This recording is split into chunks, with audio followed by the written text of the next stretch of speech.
कल उड़ीसा में बहुत ही एक दर्दनाक ट्रेन एक्सीडेंट हुआ और मुझे लगता है कि पूरा देश जो है इस समय शोक में है। लेकिन दुख की बात ये है कि हम अचानक देख रहे हैं कि सब पार्टीज़ के लोग एक दूसरे को ब्लेम करने में लग गए हैं, नीचे खींचने में लग गए हैं, but no one is thinking about the families of all these people who have gone through that. Very sad I think. सब लोग हम लोग ट्वीट करते हैं, शोक दिखाते हैं, फिर अपनी ज़िंदगी में बिज़ी हो जाते हैं। But what about all those people जो अपने घर से निकले थे रोटी कमाने के लिए? कोई चेन्नई जा रहा था, कोई मजदूर बिहार का, अलग अलग फैमिलीज़ के छोटे छोटे परिवारों के लोग, जो पूरे परिवार ख़त्म हो गए। मुझे नहीं लगता कि वापस से कभी वो खड़े हो पाएंगे। कॉम्पनसेशन मिलेंगे उनको जो शायद 2-4 महीने में ख़त्म हो जाएंगे।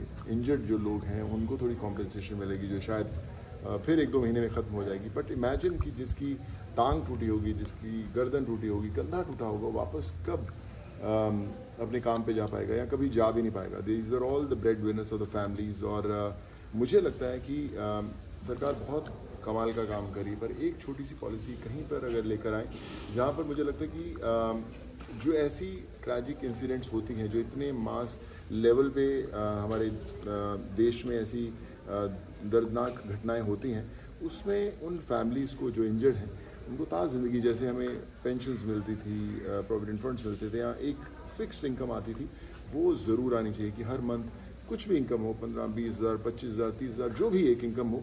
इन फैमिलीज़ जो इंजर्ड हुए हैं फैमिलीज़ या जिनके परिवार वाले गए हैं, उनको एक फ़िक्स इनकम आनी ज़रूरी है ताकि वो चल सके, क्योंकि जो भी हम थोड़ी बहुत कॉम्पनसेशन देंगे वो ज़्यादा देर तक टिकने वाली नहीं है। और कोई भी कॉम्पनसेशन फैमिली का जो लॉस हुआ है उसको कभी पूरा नहीं कर पाएगी। तो आई वुड रिक्वेस्ट हाथ जोड़ के सब लोगों से कि आप मिलकर कुछ ना कुछ ज़रूर करें। जो स्टेट गवर्नमेंट्स हैं, जो सेंट्रल गवर्नमेंट्स हैं, बहुत कमाल का काम कर रही हैं, but together I think they should form certain kind of policies जो आगे तक एक एग्जांपल सेट कर पाएँ। और ख़ासकर उड़ीसा की जो इतनी बड़ी इंसिडेंट है उसमें हम लोग सब मिलकर साथ में खड़े हो पाएँ। आई थिंक सिर्फ सोशल मीडिया पे दुख दिखाने से कुछ नहीं होगा। एक रिलीफ फंड इकट्ठा होना चाहिए उन फैमिलीज़ के लिए, उन परिवार वालों के लिए। And I would say please make it happen. And सब पॉलिटिकल पार्टी से प्लीज़ एक दूसरे को मत ब्लेम करें, ब्लेम गेम मत खेलें, मत नीचे दिखाएं। I think it's time for all of us to stand with the families who have lost their loved ones. और मुझे नहीं लगता कि कभी वो ज़िंदगी नॉर्मल उनकी हो पाएगी। हम लोग शायद, जैसे मैंने बोला, कि हम लोग व्यस्त हो जाएंगे अपनी ज़िंदगी में, but it's very important to stand with them and show our support to them.